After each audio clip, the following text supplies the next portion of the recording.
Bonjour à tous. Donc, comme je vous l'ai dit dans le mail, je vous envoie cette petite vidéo qui a été bricolée très rapidement, parce que j'ai appris il y a quelques minutes que je vous prenais en hybride renforcé. Vous inquiétez pas pour la qualité, j'espère que vous comprendrez un petit peu ce que j'attends de vous. Donc, je vous explique très rapidement ce que vont faire vos collègues lors de la séance présentielle qui aura lieu demain après-midi. Euh, donc, le but du jeu pour cette séance, en premier lieu, donc je vous montre en même temps le PowerPoint avec lequel ils vont travailler. Donc, je voulais rappeler l'adresse de connexion pour accéder aux documents qui sont dans le cours. Donc, j'espère que vous vous souvenez encore comment on fait. Et un petit rappel sur les objectifs. Donc, ce qu'il faut faire, c'est prendre une de vos actions d'enseignement que vous avez menées, une action qui intègre le numérique.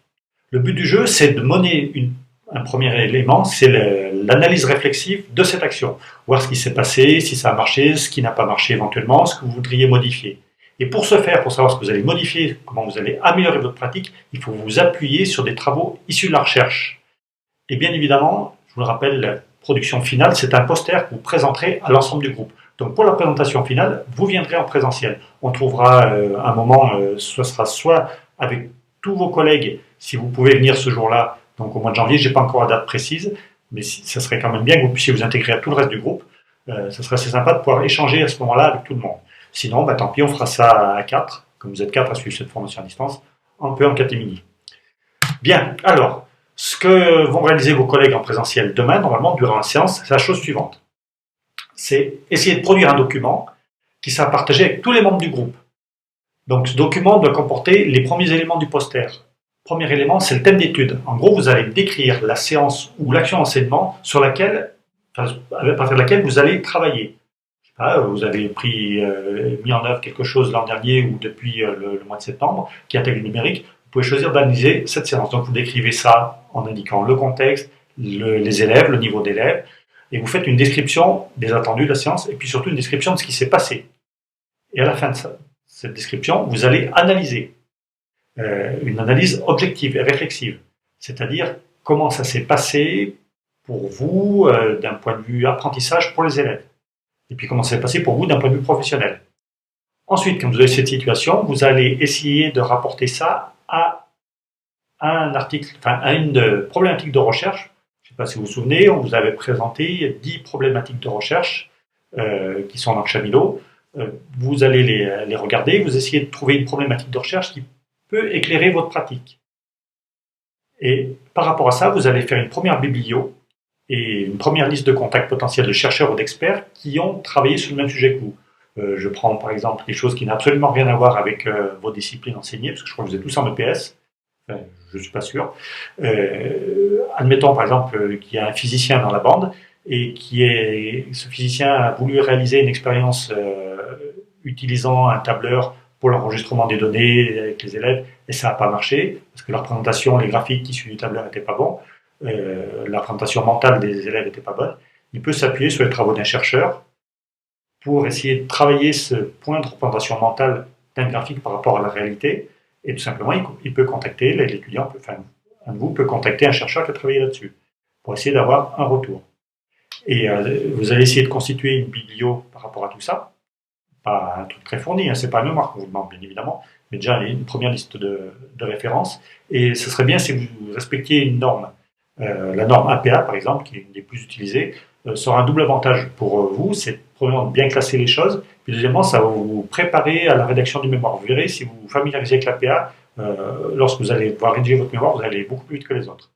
Voilà. Le document final est normalement à déposer sur le mur du groupe. Ça, c'est valable pour tous vos collègues qui seront en présentiel.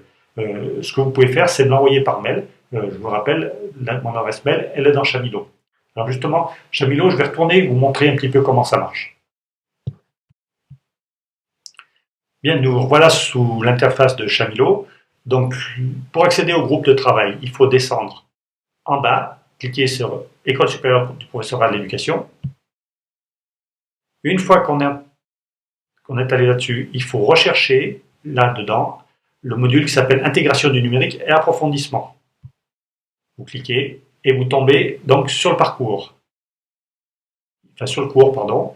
Et vous pouvez donc aller revoir le syllabus si jamais vous avez des doutes sur ce que vous devez faire comme objectif final, sur la production finale. Et retourner sur Parcours, allez voir Présentation de l'information et définition des thèmes.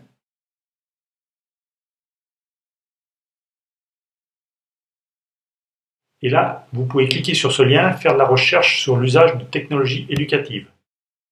Et vous avez un rappel complet des 10 thèmes de recherche qu'on vous propose. Donc, ici, innover, effets sur l'apprentissage, éthique et juridique, aspects légaux, charge cognitive, stratégie pédagogique, élèves en difficulté, jeux vidéo, exerciceurs et Wikipédia. Et pour chacun de ces thèmes, vous avez un petit développement ici qui chaque fois renvoie sur des documents, par exemple, prise en compte, comment aider les élèves en difficulté, numérique et prise en compte des difficultés des élèves.